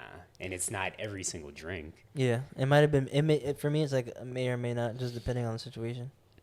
Gotcha. And then I see like posts all the time, like girls calling niggas broke and shit, feeling obligated that they should be buying drinks for her and all her friends. Like, no, Absolutely. nothing is an not, obligation. shorty. All right, second question. You saw this one on social media. I told you to save it for the pod. On IG, I did. But you meet your 18-year-old self. You're allowed 3 words. What do you say? I said invest in Bitcoin. So y'all didn't see my response, right? think I didn't. deleted it No, right yeah, away. I don't know what yours was. So I said, don't stop YouTube. Huh? So don't stop Don't YouTube. stop So YouTube. I started YouTubing like very early, Mhm. like a couple of dumb videos with like Zaid or whatever. Then I stopped, then got back on it after Vine, then stopped obviously. But had I been on that shit early, bro, I could have the bag. I could be Mr. Beast, bro. That's true. Maybe not. But he'd have a made, bag. You made it through the noise. Yeah, That's true. exactly. And But you would've were. been huge. You were on YouTube as well, so you probably would have seen my Because of videos. you. Yeah. Well, it wasn't because of you. Cause No, I'm not saying you were on YouTube making content. You were on YouTube watching videos. Yeah, but I wouldn't have. Sorry, I wouldn't have reached out to you because you would have had like what? I'm sure at that time we're gonna assume you would have like 1 million or 2 million followers by the time like I was 20. Yeah. And so I wouldn't have even thought to reach out to you. I'd be like, oh, he's cute. Like how any other person I see on the internet, I'm like, oh, he's cute. And then go on with my day. Continue washing dishes. Damn, so I was mid as a Viner. You're 'Cause attainable. you shot your shot when I was on Vine. Because you went out of your way to post that snap. You put your Yeah, I Snapchat could on have did there. that. I could have did that on YouTube. Well, I was gonna say Zach was But like, you would have done that when you were a smaller creator, and I wouldn't have saw you. Like I'm saying, by the time I'm 20 Yeah. and saw you, you probably would have been well established with 1 million followers or Yeah. subscribers. So like you wouldn't have just seen like my little drop of a DM, like hey, when you have hundreds of baddies in your DMs, because that's what happened, and you picked them over me I don't know. in real time. But yeah, my whole point was I probably could have been like a big time or decent timed YouTuber had I started when I started and continued with it. Bro, if I would have been investing in Bitcoin at 18, I was just going into college. And I had just got my student loans. Yeah. Nigga, I could took 3 bands of my student loans, just put it in Bitcoins for the next. Was couple Bitcoin years. out at that time? Yeah. It was because I Okay. had It was I had a very homeboy that infancy. bought it in college and was Gotcha. eating. Yeah. Like he was in New York and he told us about that shit in college, and we was like, "What the fuck is that?" He's like, "Yeah, man, Bitcoin's gonna blow." Yeah. I'm like, "Yeah, whatever, nigga." Yeah, so I would invest in Bitcoin. Yeah. I don't know even what I would tell myself, because invest in Bitcoin sounds cool, but I'm like, at my 18-year-old self would have been like, bet I'll do it later. It may not have ever done it, because I didn't have that same urgency that I do now, or just like the realization of time and urgency and what that can do. But it's like if you telling yourself this, right? As for me, if I would have told my If you're like you yourself is telling you, myself, yeah. So I feel like if you it would have hit different. So I may not have dumped everything into Bitcoin, but I would have been like, I would have aimlessly been like, all right, let me just put something in there Yeah. and just see what, like at least $100. But even $100 at that time, yeah. Mhm. would have been over $100,000. $100 at that time probably is at least like 100 Bitcoin, or maybe like 50. Might be. I don't more think than it was. I don't think it was over like $2 then. When you were 8, what year was that? 18. It was 07. Yeah, that's like It might have been under $1. it might have just came out. Yeah, Yeah. So even still, I would put like couple. If I had to put couple $100, like I would have aimlessly been like, oh, invest in Bitcoin. All right, I had money to blow. Yeah. I was just fucking that shit off on Grey Goose. yeah, that would have been a good one. Yeah. Oh, I need to change the battery pack. Oh shit. So yeah, You can do it if you want. It's by the trash can. So what do you tell yourself? My 3 words. Use a rubber. I just I don't know. I'm trying to like think of something that's all encompassing, but like I just said, my 18-year-old self probably wouldn't have understood what I was saying it then. So I might just say like, I might have just been either invest in Bitcoin's a really good one, but I don't want to like take your thunder. I might have said like become a pilot or something. I've been looking into it. It's mad expensive. It is. I would have done it, It's but 60 bands. I've seen 80. But yeah, Yeah. and it's like realistically, it would take you 4 years to do. 9 months. Yeah, but you have to get flight hours. It's 9 months to become certified. But then you have to get like, I forget how many flight hours it is. I told my cousin, cause she's a pilot and she's an instructor, Yeah. and her contract's gonna be up in New York. So I was like, yo, just move to Florida. So if I do it, you can just be my instructor and teach me, and I can get all my hours with you. And it's crazy because she's my younger cousin. If she does it, I'll do it too. If she Yeah. comes down, she has 2 customers. I gotta look into these scholarship programs though, cause I've looked. They're not great. But I'm not trying to discourage you from looking, but that's something I've wanted to do for a while. So I've been looking. Yeah, And now I that probably I've- should have done it when I was like 26, but yeah, I gotta have one of the Danny's best friends be sending me so much shit, cause she's just like, I think you'd be a great pilot. I think it's like 2.5 years. Like is what they estimate based on if you're flying every day as an instructor. Mm-hmm. So the thing is like, it's like 60 to 80K to do it, and then you kind of work that off by being a flight instructor, but you can't really work doing anything else if you're trying to get your hours in as fast as possible. Yeah. So it'd be just like, all right, I don't know if I'm ready to take on, especially with everything else I have out right now. I don't think I could take on 80K in debt 80 to do bands, that yeah. for 2.5 years. Yeah, not at all. So I could take on like maybe 30 if I can get some scholarships. Yeah. All right, get it off your chest. Y'all got anything? Bruh, like I actually got something from today. Okay. All right. Okay. I know I talk a lot. You know what I'm saying? I know I can come in the room and take over a conversation. And I talk a lot, but I'm also very good at social cues. So I know when niggas don't want to talk to me. I feel like I'm very good at being like, all Hey, right, nigga, you couldn't tell when we first met. I could. But he didn't You care. just didn't He give a didn't fuck. I just care. didn't care. I could. But no, like, so I'm at work and I'm helping out at a location, bro. And I got this dude, he cool. And we don't work, like my job, my daily task is very independent. So I don't need to, I'm always by myself. I just do my Yeah. work. So when I go back to my old location at the DTL, you know, I'm working amongst people now. And buddy ass just talk. And and like because I'm at the like I've been on the road, and when I go back to the DTL, it's so relaxing because I can just put my headphones in and just do work, and I don't have to talk to a lot of people. So I was so excited to go to work because I've had a shitty week all week in the field. So I'm like excited to go back to this old location today, and I got my headphones in. This nigga come here, bro, and he just starts talking all day, and I just wanted to be like, fam, shut the fuck up. So what I could have told him. No, what I did is just put my headphones in, right? I already had my headphones in, but you know how you like do an exaggerated move? Yeah. So niggas start talking to me, I go, huh? So I show him that I'm pausing whatever's in my ear. I'm like, what's up? So he says something, I'm like, all right, bet. And I hit my ear and I turn back to go to do my work. And then I think like after the third time, he finally got it. But then, right, then folks like, what time you going on lunch? What you getting for lunch? I'm just go get a pub sub. All right, bet. Can I slide? Fuck. I'm like, all right, bro, you got it.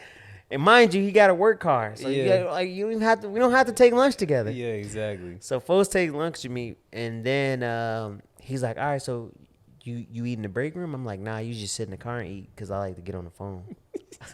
Which I do, like on my lunch break. I like to be alone, like sit in the car, watch my YouTube or whatever, and just eat. And so and he just had told to, you that he was gonna sit in the car with you. Nah, I was like, I'm gonna go wash my hands. So I purposely walked in with him and then just left my food in the car, and then just went to the car. And I came back out the break. He was like, "Oh, did you eat in the car?" I was like, "Yeah, fam." Like, Yeah, that's what I did. to get away from you. That's tough. Feels I'm popular. glad I ain't got But he that. cool. But the nigga just talks so much, bro. Yeah. I'm gonna send him this. So that's what I had to get off my chest. Is like, if you talk a lot, just understand social cues. When people stop talking and they just start aimlessly looking, they don't want to talk to you no more. Yeah. And it's okay. Just be like, bad. Just slowly fade off into the sunset. Exactly. Best thing y'all seen? Got anything? FAU going to the Final Four. Yes. Yeah, that's facts. All right. We'll get to that in a second because I'm excited to talk about that. We'll brain. quickly go through streaming. All I have is Love is Blind. I know we've mentioned a couple of other seasons on this podcast, but this season is the most lit season so far. Today is Friday, so 3 new episodes came out, and I think the reunion. So as soon as we're done with this episode, Tatiana and we catching up and seeing all the drama. Did you have any thoughts about Love is Blind? I know you're not all the way caught up. What? You guys are caught up until when? We just watched episode 1 of the 3 episodes that dropped today. We're on episode 2 now. Okay. I don't. The season's pretty lit. It's super lit. It's better than the last season, but they sure. keep making it better every. I feel like I've said it every season, but Yeah. they definitely keep making it better every season. Yeah. What do you guys think about the cast? Bruh, everyone is a fucking character. Zach is wild, bro. Like, the fact that he proposed He's to so 2 weird. girls. Yeah. Proposing to 2 girls is wild, back to back like that. Tatiana made a funny joke about Jacquelina. She what'd you say? You were like- Jacquelina. yeah, the curly hair girl. The tall curly hair girl. Oh, Yeah. Jackie Brown. I didn't know her whole name was Yeah, Jacquelina. Jacqueline. But Yeah. Tatiana was like, her name just sounds like somebody caught sounds her in made a up. lie. Yeah. It's just like, my name's Jacquelina. That's fact. Yeah, because I was like, someone's had a name tag named Jack, and so they had to act like they were girls, so they're like, Jacquelina. Yeah. Yeah. But I knew off rip, I was like, oh my gosh, she's so pretty, but I could tell she's going to be a fucking headache. Yeah. That's exactly what she She is. she definitely has good personality, but like you can tell like, I've seen this before. Yes, exactly. But yeah. What else? So Irina knew she was going to be a mean girl. I'm glad that she dipped off, or Zach moved on from her. Micah, I know a lot of people hate her because she was associated with Irina, but Micah's kind of growing on me. I still don't like her that much, but I don't hate her as much as I used to. Yeah, she's definitely gotten better. Before she was like, I think she's just very influenceable, if that makes sense. Yeah, and so you're all the way caught up outside of the episodes that dropped today, right? Yeah. So, I mean, I've seen a bunch of TikToks about it, but her friend that was in the green dress, like That was in the what? In the green dress, when Oh my gosh, when yeah, Micah she was like, I I don't hate- like him. Like yeah. she was just being a hater basically. yeah, She was just kind of like, she didn't want. It seemed like she just didn't want to want to lose her friend almost in a way. Yeah. That you think she's a lesbian and in love with. Oh, it seemed like it. It definitely seemed like it. Yeah. Like she's in love with like the way she was sobbing. Yeah, the other girl was just like, "What is going on with her?" Yeah. What's But it's also like Micah gave her that power in a Yeah. way. She was like, "If it's not gonna work unless she approves too," but it's like, who? Like, she does not seem like the right person to give opinion. Yeah. What I didn't like though, this I disliked from Micah more than anything else she did on the show. When Paul, is that his name? The one that she's talking to, when Paul was just like, well, I don't care what she thinks or whatever. And then like Micah got so defensive. She's like, "You don't care?" Yeah. Yeah. Like, is he She's supposed to like get offended that your friend's being a fucking bitch right now? Yeah, she's like, "I care what you think." Yeah, It's exactly. like, well, you should care. Like, she's imparting me. Like, it was just like, you're trying to create something out of nothing. Like, you're trying to like, you're leaning into this, Micah, when you don't need to. It's Yeah. just like, Exactly. Brett and what's the girl he's talking? I love that couple. I'm cheering oh, for Brett them. and The black couple. I'm cheering for wow, I them. can't remember her name. Oh no. But she's they so zoomed in on unproblematic. her cheeks and like they Exactly. did. I was like, yo, what is going on in this Yeah, season? I was like, yo, Are they this season filming a rated porn? X. Yeah.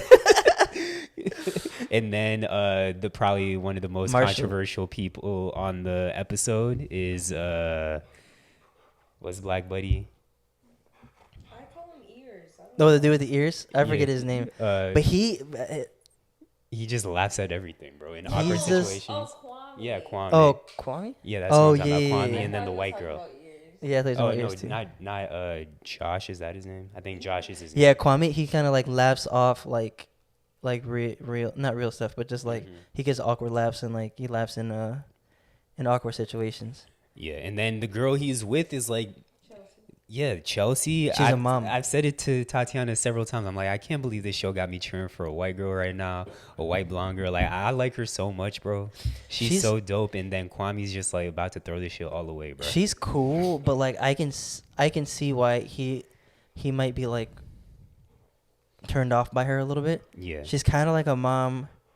She's pretty cool, but she's also like you can tell that there's probably some trauma behind certain things with her, and she's kind of like. Well, she's better than Micah, and it seems like Kwame Facts. wants fucking Micah. So Yeah. but I feel like they both want. So how Kwame broke it off with Micah was like, it was kind of cool for him, right? yeah.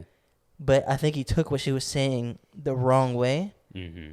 She was like, "Oh yeah, I'm just having like she just didn't want to make a decision basically at that time, and she was like basically, hey, I don't want to make a decision." And he's like, "All right, bet," and left. Yeah. Or like, I don't want to make a decision yet. And she was Yeah. like, I don't know. And then I think he's realizing, damn, I could have messed that up. And it seems like they might have been a better match together, maybe. Mm-hmm. But who knows? And Chelsea's cool, but yeah, she's definitely seems like kind of momish and kind of controlling. She kind of gives me Zenab vibes a little bit from the last one. Definitely not as bad. She's really cool. I like her, but she's super pink, really pink, and like she's like, yeah, that's how we're gonna live. Yeah. And she's not compromising Yeah. either. That's another thing. Where she's like, we're gonna live here. You're gonna move up here. Mm-hmm. We're gonna live in this house. It's gonna be decorated this way. Yeah. And that's how things are gonna go. And he's like, well, okay, I guess I have to do it. Exactly. So that's my only thing with her. But yeah. Well, I'm not going to spoil anything, but these first 3 episodes, I think they're going to be super lit. So I'm excited to see what you have to say about it. But music, Phil, I know you got some new music that you want to talk.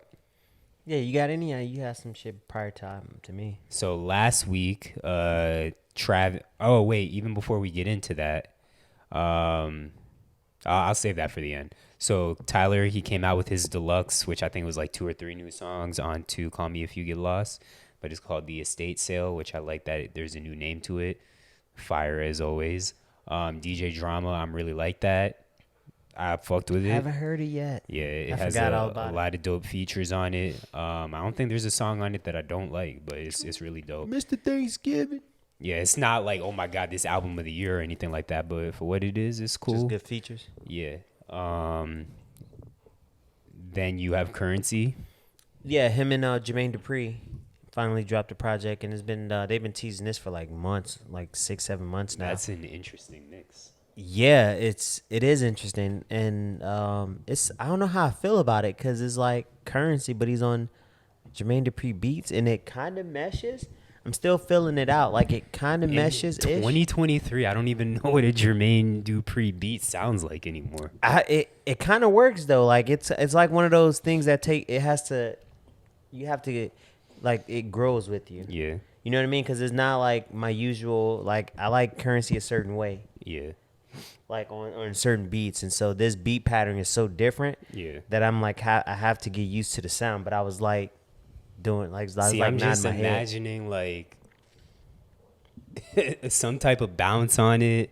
Even though it definitely has a bounce on it. Even though Jermaine Dupri's Atlanta, like I'm imagining that you can Harlem Shake to this shit. He made like a New Orleans style beat, which was interesting. I was like, yo, what the hell? Currency's from New Orleans, right? Yeah, but I mean, he's from LA. He's from Atlanta though, so it was like a New Orleans bounce type beat. So that was kind of interesting, but it was cool. And then Larry June's new project with the Alchemist. That one's solid. That one's more like a stoner tape. This one's like super chill, Larry. Keep going, Larry. Okay. Yes, that's like I think was that the only two I put on there? I don't got the list up. 38 spesh. Oh yeah, Gunsmoke. I fuck with that new 38. I fuck with heavy, and it's a quick listen, like 7 tracks. So I like those projects. Yeah.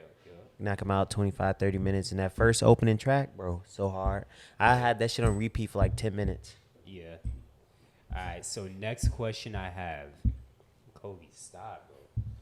What is your favorite, not the best, but your favorite song from like a movie soundtrack of all time? That's a tough fucking question. It is.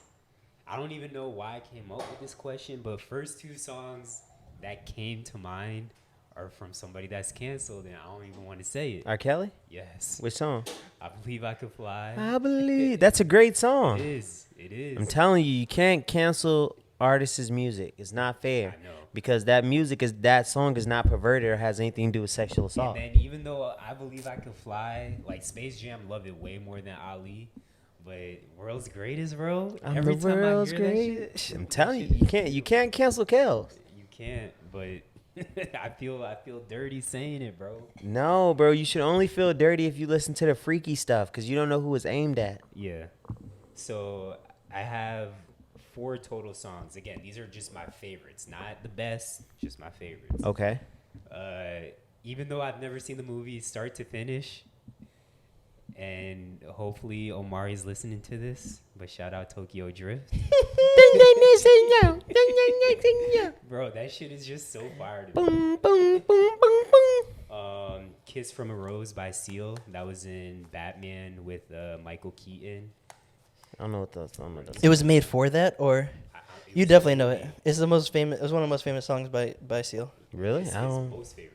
I don't think I listened. I couldn't tell you a Seal song. You'll know it for sure. It doesn't even sound. It sounds like a white guy.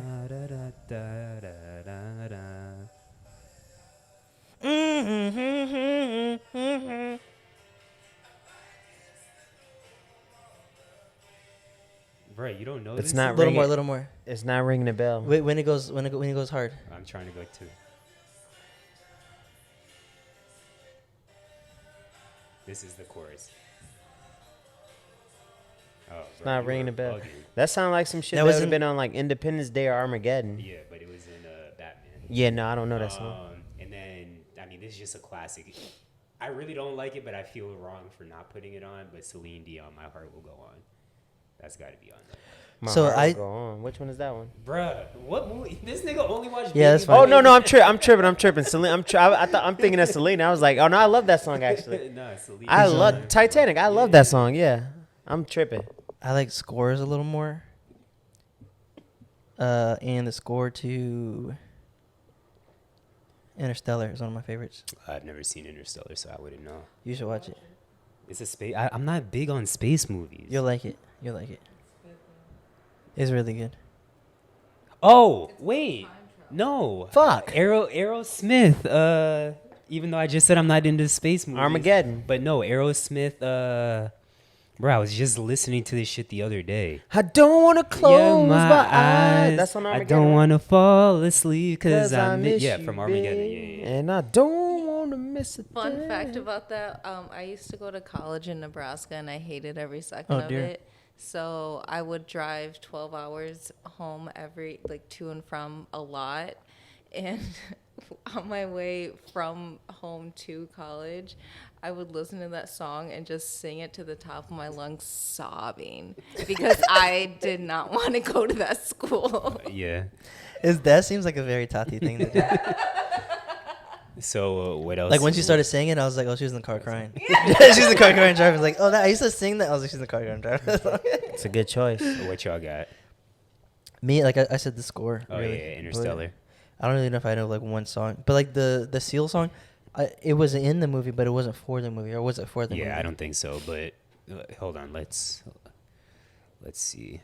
While you But, like, continue to talk, I'll try to find it. Shrek soundtrack was lit, and Tarzan's was lit too. Yes, Tarzan with Phil Collins, very lit. Yeah. Like I think Tarzan made me like Phil Collins more.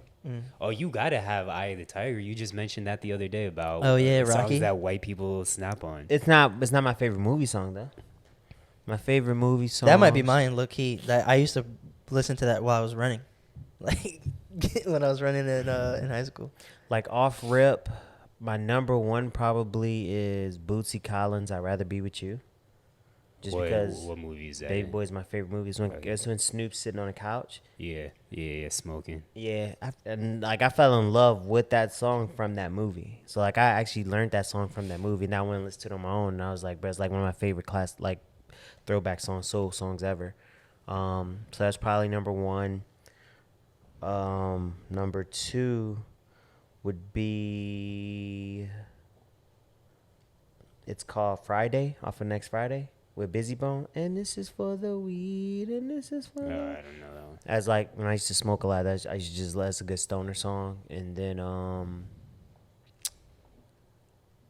Paramedic is up there from Black Panther. That's my shit. Yeah. You better call up paramedics in the street. I'm heavy in the I street. knew you were gonna. That's my have shit. Like I love that shit. Yeah. And Hakuna Matata. Okay. I'm not mad at Yeah, that. Hakuna Matata's high up there. So it does. Sorry to disregard what you're saying, Phil. No, you but Gucci. going back to what AJ was saying, I don't. Maybe it wasn't written for it, but I do know it was in the movie. Yeah. Did you have one, Tatiana? I know you kind of officially, unofficially on this episode right now, but did you have one? What's your favorite song from a soundtrack? If you don't have one, it's fine. Sure. We're moving on, though. So next we have sports. Last but not least, sports. So we got to talk about the heartbreak. The heartbreak, bro. AJ, actually, let me talk about Miami real quick before we get into FAU. But no, we'll talk about talk FAU Miami first. first. We'll talk FAU first because there's a bunch of context that goes into the Miami game. Okay. So AJ was at the game. Lit. I watched the game. It You was lit. didn't watch it live, right? I watched updates because I was at a karate event. Bruh. So I want It to was hear lit. from Shout you. out to Theo Yeah, for he letting was- me crash there. You could have crashed my mom's crib too. Oh, that's right. Yeah. And Marcus is in Houston too. Damn. And your brother, right? He floats. I completely between forgot your Houston mom and was in Chicago. Houston. Yeah, my Yeah. mom's there. Yeah, but yeah, it was an amazing experience, but losing on that last second shot, seeing it like go in the net, and knowing probably it seemed like before other people were like hoping like, oh, maybe it didn't get off in time. I knew it got off, and when I saw it leave his hand, I was like, that's either perfect or it's gonna hit the rim and bounce out. And when it hit the net, I was like, like the entire, you can hear just like SDU going crazy. at one SDU going crazy, but before they went crazy, it was like a vacuum of like silence Yeah. when the shot went in, and then they erupted. But it felt like way longer than it probably was, of just knowing that shot went in and it was done. And I was like, damn, because we were winning the entire game. I think people were saying we were up by 14 at one point.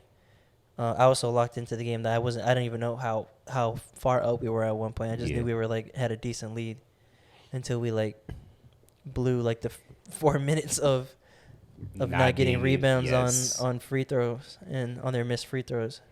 And see, I feel like I was so locked in, but maybe unlocked in, because so many people talked about us missing free throws. I didn't even realize that we were missing free throws like that. Like, I was just, why are we not getting rebounds right now? Yeah. That was what I was getting pissed off we shot 75% from the free throw line, so we didn't do terribly. Got you. But Golden missed a lot of free throws consecutively. Yeah. And that's kind of what kept the SDSU in the game. And then that happened right before they shot like 50% or 60 under 60% from the free throw line. Yeah. So we definitely beat them there, but they were just getting their rebounds, getting second chances. We were having to defend longer, and they were scoring off of those second chances and coming back that way. It's So- interesting, like, hearing everybody's viewpoints, because you're in person, you're on TV, I'm Yeah. watching updates. So Yeah. after the first half, I'm at the karate event, and I'm hyped. Yeah. I'm like, we lit. Like, we up 14. We were hyping it for sure. Yeah. And I'm just watching scores. I'm like, all right, bet we up 14. I'm trying to enjoy this event live. I'm like, all right, we looking good. And then I see them make a run, right? I'm like, shit, they getting close, but we still got this lead. Bro, towards like, it was like the last 30 seconds, we were up one on the free throw line. No, it was actually like maybe under 15 seconds. We were up one on the free throw line, and I'm like, all right, bet, cool. And then I see a timeout. I'm like, oh, we got free throws. Cool. It's like, shit, we make two. We should win this game. Yeah. And I think we made one or missed one. And something happened, and it's like, SDU timeout. And I'm like, and I'm talking to my friend because she went to FAU too. Yeah. I'm like, so it's either going to be, we either going to make free throws and win the game, or they going to win on a game winner or some shit like that. And then just get the update, game winner. I'm like. But I feel like that's less demoralizing than actually witnessing what happened, bro. And I can't even imagine being in the arena. Yeah. Because we had watched in Yard House in Meisner, surrounded by FAU fans, like, bitch was packed, had no seating room anywhere. FAU fans at halftime, we freaking out. Then that whole 4 minutes of rebounding. First 2 times it happens, it's frustrating. Because I think it was like 4 times in a row. I think it was like, yeah, or like, it felt like, I thought it was 6. Maybe. Yeah. However many times, like It the was a last lot. 2 times, I'm almost like, yo, this shit, I know it's not scripted, but I'm like, this feels scripted to where we're going to end up losing this fucking game right now. Yeah, offensive rebounds on free throws is wild. Yeah. And the amount of times, because you watched like the actual extended like game or whatever. No, I watched the game winning clip. At Yeah. the end. Okay. Like, So I knew at the end, I was like, once it stopped, because like those timeouts feel forever when you watch it on Yeah. your phone.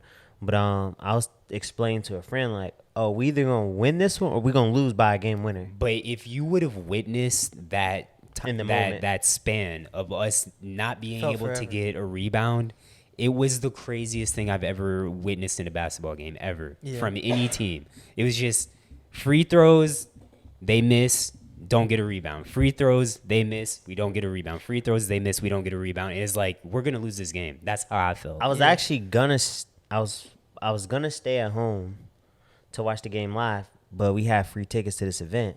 And my homeboy's like, I'm like, nah, I'm not gonna go because, you know, if FAU's playing, I'm trying to watch this, celebrate. He's like, bro, you can watch it on your phone, but you can't miss a live event. So I'm like, Yeah. you got a point. And I felt really good about going to the event because we were up big at half. Yeah, I bet, yeah. So I'm like, oh, this is lit. And then we lose. And like it kind of really killed my mood at the event. But like the final fight at the event was a knockout. So it kind of got me back up. But I was just like, I was kind of bummed out there. Yeah. Like, fuck, bro. Like in the middle of this nice ass karate event. Yeah. And so But yeah, wait, Zach, like what you were Sorry. saying, how long it felt and stuff. I was sitting on FAU's side for the second like half, like where they were shooting. So they were down at the other end of the court for the longest time, and I'm like watching like this, and I'm like, yo, they've been down there forever. yeah. And like even like towards the end, there was just a bunch of things that didn't go our way. Or we like, not that we messed up, we just had mental misses. Like obviously they started playing better defense. We had mental misses where like it could have been game deciding also. And I was talking to Alan, texting like, yo, we should have done this here, and he's like, yeah, I was saying the same thing. So excuse me, it was just Yeah, it was and crazy. So To be thinking like at halftime, and even like with 10 minutes left, I'm like, yo, I'm gonna be here Monday yes, watching the championship. bro. At no point up until what I just said did it feel like we were losing the game. Like we were up big at half. We dominated. We were up the 7. entire game, and They took it to 5. We got up to 14. Then they started coming back with 10 minutes left, and like when there's 6 minutes left in the game, I felt sick the entire time. I was Yeah. like, this is not like the momentum was not in our favor. Stuff's not like going the way it's supposed to go. Yeah. Yeah, and then that game with the shot, it felt like he wasn't gonna get it off at one point in time, and as soon as it left his hands, I knew it was good. Yeah. I knew it, and then I'm sitting there recording, ready to have a freak out, like, oh, we're about to win. I'm quiet. Tatiana's trying to take pictures of me, take videos of me. I didn't want any of that shit. He hits the game-winning shot. I just like fall to the ground, like on my knees. Bro, that shit, the whole ale house or yard house went silent. Then, of course, did you have anything else about FAU before I go on? So then Miami plays immediately after, and I told y'all, I think everyone knows how big of a UM fan I am. A lot of people ask, like, what are you going to do if Miami and FAU play? I genuinely didn't have an answer. I wasn't going to cheer for one team or the other. Like, yes, at the end of the day, I'll probably say I'm a bigger UM fan. But if that game happened, I'm not cheering for UM over FAU. I'm not cheering for FAU over UM. But I also didn't realize how much that FAU loss was going to affect me going into the UM game. Because she can tell you, like, I was devastated after that loss. I didn't want to talk. That's the worst way to lose. Because it wasn't like we didn't lose to a team that was better than us. Yeah. Yes. We played tougher teams throughout the entire tournament, and when, so I would much rather get and we came back against other teams that were would. seemingly better than us. Yeah. So I got a neighbor that's a UM fan. He's Really? an old head. It's like an old head that he always we chop it up. I actually saw in the Justin neighborhood. too. yeah. He told me he saw you. And he said, thank you. He was thanking me for introducing y'all because he's like, AJ's a cool dude. But yeah, that Miami game, I just had zero motivation to watch. Didn't enjoy it. I mean, we played like shit anyway. So would it have been nice to win? Yes. But at the end of the day, I just wanted to see a FAU UM matchup. All of Florida wanted to see it. All of Florida wanted to But see that. yeah, We had to riot, bitch. it's tough. Yeah. Palm Beach and Broward County versus Miami-Dade. Yeah. But I was on the first flight out the next morning, because I was like, oh, okay, I'll I mean, I was gonna try to get one for like 3, because I had plans the next morning. But those, especially right after, like the tickets were there during the UM game, and then UM lost, and those tickets weren't there anymore. I was like, oh wow. So then I ended up having to get in the first flight out. But yeah, I wasn't trying to stay too long in there. Yeah. And now I hate Houston. Like, I never want to go back. Like, there's no reason for me to go there. Look, you just got to go back and do a brunch, and that'll change how you feel Did about you eat Houston. good in Houston? I always hear Houston got great food. I went to the pit room. It's like I guess it's an infamous like barbecue smokehouse out there. There's that. Theo took me to this taco spot that was pretty good. It wasn't like traditional like tacos or street tacos, but like they had like a Wagyu burger taco. Got you. The flavors and stuff were really good, and what they were doing was cool. But there's that, and then I think there's only two things I really ate. To really appreciate Houston, you got to do a brunch, bro. Like, real shit. You brunch in Houston is different. And, like, yeah, once you do that, you be like, I fuck with Houston. That's not my thing, but maybe. It's not your thing, but you would enjoy it, if that makes sense. Because you enjoy good vibes. Okay. And the vibes, plus, like, the women, you'd enjoy it. They're your style of women, G. I don't know, the way you just described that doesn't sound like AJ would enjoy that. Nah, Houston got some baddies of, like, everything. Asian, Yeah, but that's black. yes, I understand that, and yes, AJ would enjoy it, but that's not AJ's thing. Like, AJ wouldn't go out of his way to fucking do that shit, bro. Nigga just shrugged. I think he would enjoy it. Like, cause when we go out to Miami, you enjoy going out to Miami, don't you? Sometimes, yeah. Yeah, it's just like Yeah. you be around the right people, you go to the right spot, it's definitely lit. Yeah. I think you would enjoy it, bro. All right, last thing we got, I mean, the news has drilled it into the ground. If y'all want to talk about it, we can. If not, we can end the pod. But Iowa and LSU, Caitlin Clark versus Angel Reese. I was going for LSU. You were. I was going for. I predicted Iowa to win. I definitely thought they had it in the bag. Not mad as I'm not even going to speak on that. Since I was just actually happy I got a prediction right. Yeah, you did. You did. And I feel like as soon They as won by a good amount too. It wasn't close. I mean, it really wasn't close. Like they kind of made it interesting, but LSU was dominant the whole game. Yeah. And the refs kind of screwed it up for everybody. Like I felt like no comment. I mean, obviously, Yeah. I'll comment because I'm not an official, but it was just that, bro, they came out of the gate just on top of their whistles, and it's like, all right, cool. So I'll say this because this is what I told somebody else, like one of my intramural supervisors, who everyone had the opinion that Phil has. So a lot of people don't realize this, and you know this, being an ex-official. Getting to that level, I don't know any of those three officials if they've officiated a national championship game before. But obviously, that's just as big of a moment for officials as it is for the players and teams. In getting to that moment, you obviously know you want to try to get there again. And in order to get there again, you have to officiate what you feel and what your assigner is going to feel is as close to a perfect game as possible. So you have to enforce the rules as written. You have to enforce like the points of emphasis that we've had all season, which the officials were enforcing all the points of emphasis, which, yes, to the casual fan, they don't like that. But like the officials, it's not like, okay, let's be lax on this game. Let's let the game happen, which I'm sure in the pregame they did talk about, like, we want the players to play for us. But they still are like, we have to be on our P's and Q's and do what our assigner wants so that we can get to this game again. So I get both sides of the coin. From a spectator side, it's maybe not the most enjoyable. It's not the most enjoyable thing. I'm not even going to sugarcoat it. But from an official side, it's like, damn, it's tough. You put in a tough position because you want to get back here. You got to call the game the way that you know your assigner wants it so that they assign you again. Yeah. But I understand that. My issue wasn't that they came out tight, because I get the philosophy, hey, let's be on top of shit so we can control the game.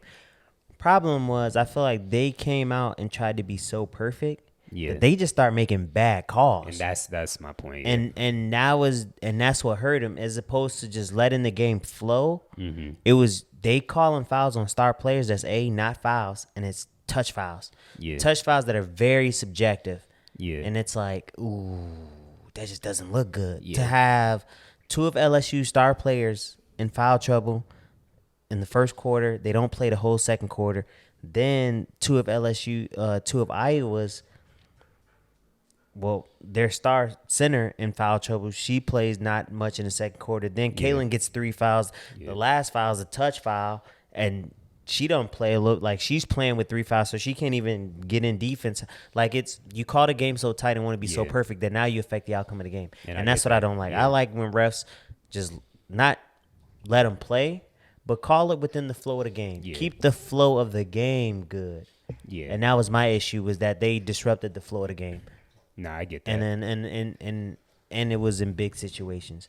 But minus the refs, I don't think Iowa beats LSU regardless. Because like I told y'all when I predicted LSU to win. So I will say, because in typical Zach, I know you think you got a jinx. Bro, the Zach jinx is something serious. Mine's pretty good too.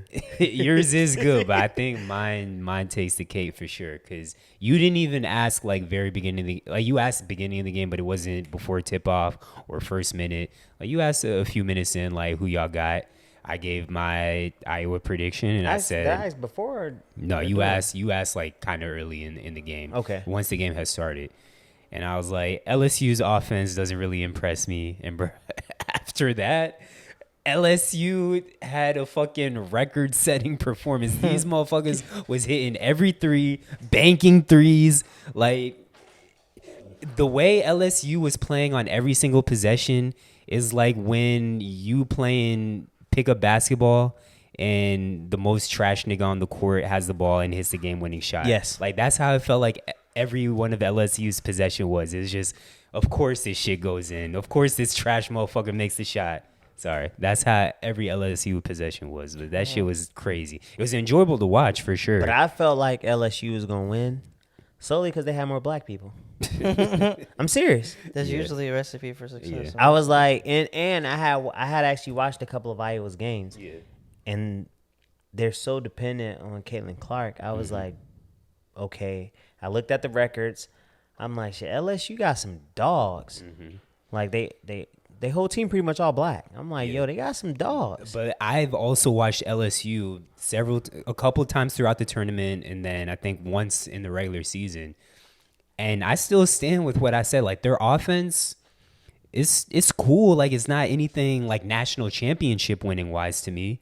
I definitely think they're a serious team, but it's their physicality, their defense that has always impressed me. But their offense, I was like, I think Caitlin Clark can keep Iowa in the game, but I feel like defense always, physicality and defense always gives you over the edge, right? Yeah. And so for me, I was looking at, all right, they got some dogs, but then I like the fact that they was like, Shorty was like, yo, if you leave us pregame before the game started, like if you leave us open like that, we gonna knock down them threes. So they came in there like, bro, we ain't scared of y'all.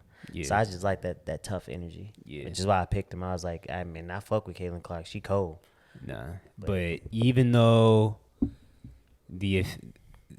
well, we didn't even talk about the whole Angel Reese Caitlin Clark thing, but I do kind of want to end on this. Like, a lot of people did feel the same way about the officiating that you did, and it was like, oh, this is bad for women's basketball. But I think all in all, that game was a great game. I'm happy that the game was on ESPN. The girls got exposure, and I think women's basketball is just going to continue to grow. They had one. I thought it was wild that they put up 100 in a college game. Yeah. That was crazy. Yeah. I'm like, bro, they hooping. Yeah. So that was like really fun to watch because I think the thing that doesn't. I think what women's basketball get overlooked is that shot making is just always better in women's basketball because they're not as athletic. So I feel like Shot making is better.